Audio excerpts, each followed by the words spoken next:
Conventional wisdom in business says don't talk about politics. However, the type of business that you and I do, being in the healing arts industry, engaging with our culture, wanting to change our culture, make a mark on our culture, sometimes you truly can't avoid politics. So, we're going to dig into that today. How do you engage with politics in a way that is truthful and best affirms and does not put any dampers on your growth as a person or as a business owner or as a leader in your community? I believe the way through is not avoidance. I believe the way through is to address the big issues head on in a way that is 100% truthful to you, which means not conforming to the prescribed ideologies. It means not conforming to what the world around you tells you you should believe, but coming to the table and coming forward with your own stance, your own views, and positioning it in a way that makes you available to help people the most meaningfully. So let's dig into this. Left or right when you can't avoid politics in business. So let's talk about this left or right concept first and foremost.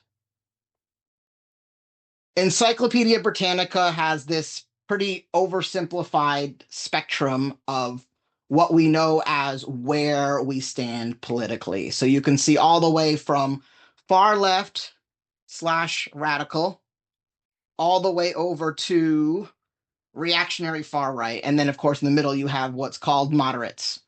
And then slightly left of moderate, you have liberal. And then slightly right of moderate, you have, I'm off the screen, conservative. So, my questions to you: how do you identify politically on this spectrum? Do you find yourself forcing yourself to classify yourself? And when forced to answer the question and put yourself on this spectrum, where do you put yourself? Maybe you don't identify with the spectrum at all. Maybe you're completely off the charts. More likely than not, you are off the charts. I am personally off the charts. I do not fit on this spectrum because the rules each segment of the spectrum sets for what you're supposed to believe, I will always find myself out of place on some issues. We are unique human beings. We have unique experiences. So this oversimplified picture of what our political views and our political spectrum is supposed to look like is not going to be the accurate picture that reflects your true stance, your true voice, your true beliefs. But when you're forced to identify here, where do you usually fall? Where do you usually put yourself? Now, the second question, depending on how you identified yourself on the spectrum, who will you do business with? Do you set rules internally, consciously or unconsciously? How much you think about these rules, but do you set these rules around who you will do business with based on their politics? Meaning, if somebody reveals themselves to be far left or far right, does that impact your willingness to do business with them? Do you require that somebody has a political stance on some important issues for you to do business with them?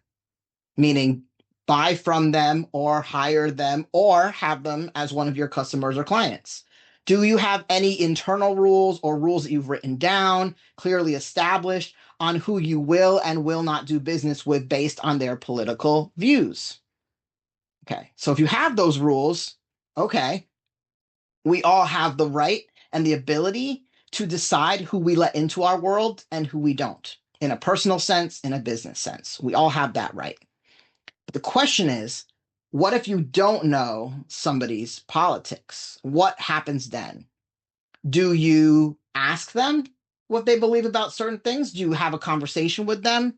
Do you make assumptions based on certain flags that they put up? Do you make assumptions based on certain dog whistles, certain modes of communication that they engage in that hint at their beliefs? Like, is that enough for you to make the assumptions you need to decide confidently and strongly and securely, yes, I will or will not do business with this person? Or do you allow yourself to believe what makes you feel the best because you really want things to go a certain way and you just rather not know? That last piece is the MO that so many of us are taught to operate in when it comes to business and leaving politics out of business, because the hope is that the customer or the client or even the person owning the business will not go there in the interest of not creating conflict. So how do you operate here, and where do you fall upon this spectrum when forced to? And when forced to set rules, do you set any rules over anyone on this spectrum that you will not do business with, whether they're at the extreme or in the middle? Any rules that you set? And think about it. How do you really know? How do you really know? What are your signs and your indicators? When do you ask and when do you assume? So when you're on the left, meaning if you're liberal or maybe progressive, or maybe even leftist, there's this big movement of folks putting up signs like these on their lawns.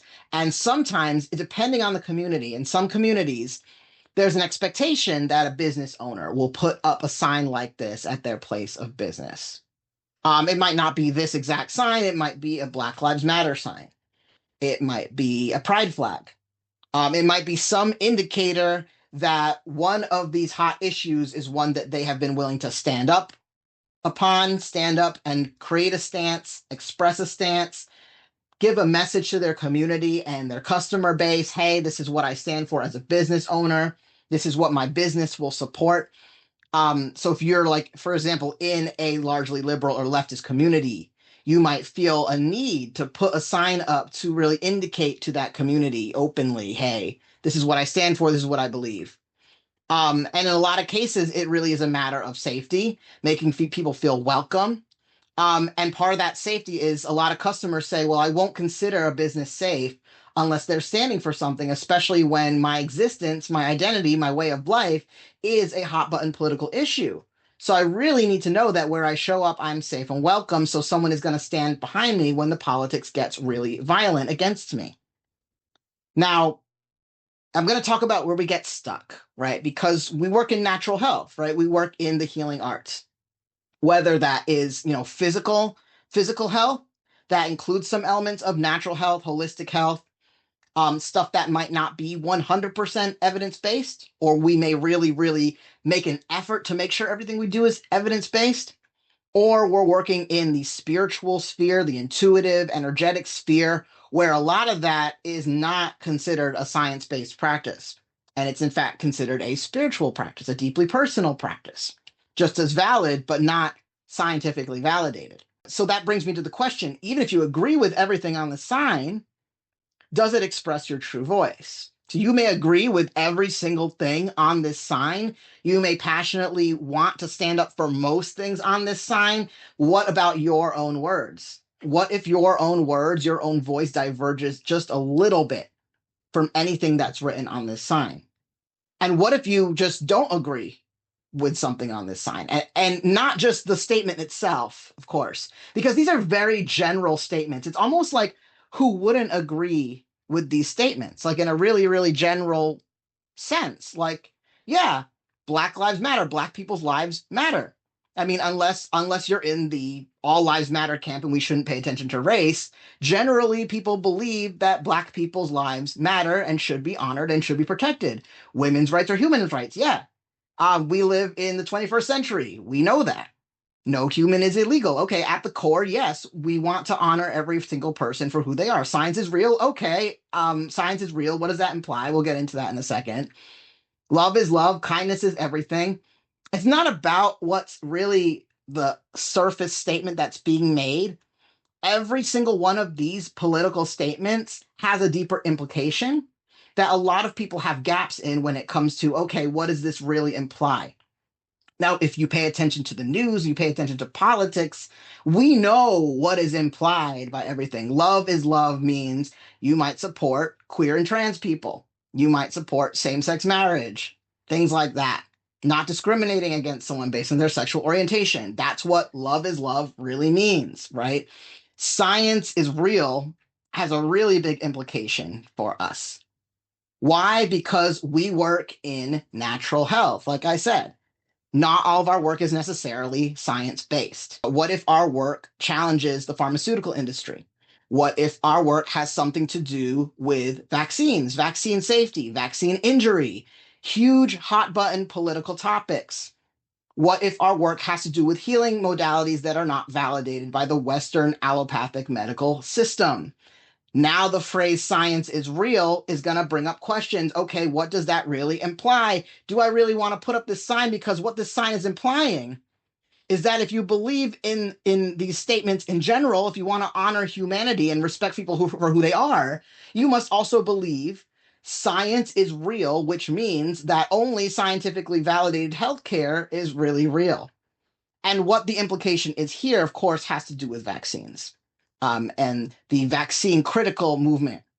Some people call it the anti-vax movement, but more often in reality, it's more of people who are critical of vaccines, people who are skeptical of vaccine, hesitant around vaccines, want better accountability in the pharma industry, want to have a more nuanced conversation besides, oh, all vaccines are good. And if you are hesitating, you're a terrible person and you want us all dead. See, it's easy to run to the extremes. And the implication of one of these phrases could say to us, okay, I might not be on the extreme here. But if somebody did go to the extreme on one side, I'd feel much safer there than the other side of that extreme. I feel much safer in an environment, in a culture where someone said vaccines should always be trusted and never questioned, and vaccine injury is not real. And anyone who says they experience vaccine injury is lying and is dangerous. I feel safer here than in the space where they say we should be critical of vaccines, question vaccines, maybe hold back on vaccinating our kids when they're babies, maybe hold back on getting vaccines for ourselves, maybe question them and say maybe they're not actually necessary. So there's two ends of the spectrum. And when you ascribe to a catchphrase politically, you are choosing one end over the other. You're choosing one side over the other. So if your true beliefs, if your true voice is actually more nuanced, you might believe something like, oh, okay, well, I generally think that vaccines are a good idea for society, but we should hold the pharmaceutical companies more accountable. Like if you believe that. Or maybe if you believe, I believe in supporting our immune system. If you get a vaccine, that's your choice and your responsibility to navigate and weigh the risks and rewards. But if people choose not to do that, I'm okay with that, and I want to support their immune systems. Also, a nuanced point of view. There's no room in the prescribed beliefs for the nuanced points of view. So this is where things get murky. This is where we get stuck because we are given two roads to walk down on the particular issue of medicine, healthcare. The left road, only science-backed healthcare is real, which of course invalidates our profession. It invalidates the whole concept of natural health, holistic health, unless you are tirelessly working to prove the science behind everything you do in your healing work, which takes resources. It takes resources away from your ability to show up and do the work. What if your work relies on lived experience and hasn't been scientifically proven? Does that make it less real? But if you belong to that camp, this camp over here, sorry, I got my directions backwards, but this camp over here, you have to believe only science-backed healthcare is real because this is what they believe on the left right now. This is what you have to believe, and this is what you have to stand up for. And if you want to have an alternative belief, then you could go to the right, to the conservative side and say, yes, I believe in natural health, but not just I believe in natural health, but natural health is God's way. You'll notice the trend of natural health practitioners in the US who lean conservative. And they will always eventually loop the story back to Christianity and the fact that we're going to practice natural health because it is God's plan for us. And anything diverging from that plan must be bad. Neither of these roads will reflect our true voice. If we're showing up in the middle, if we're showing up off the map, if we're showing up with nuance, we are going to get stuck. And the stuckness that we experience on the healthcare issue ends up feeling like the same stuckness where we are dealing on Israel and Palestine, the same stuckness that we feel dealing with Democrats versus Republicans, the same stuckness that we feel on racism, white supremacy, DEI, equity, meritocracy, the future of the United States, the future of the West, the future of our global community. This is where we get stuck. So if this problem resonates with you, this is your sign to keep traveling with me because we are going to dig in. There is a way through. Keep watching to find out.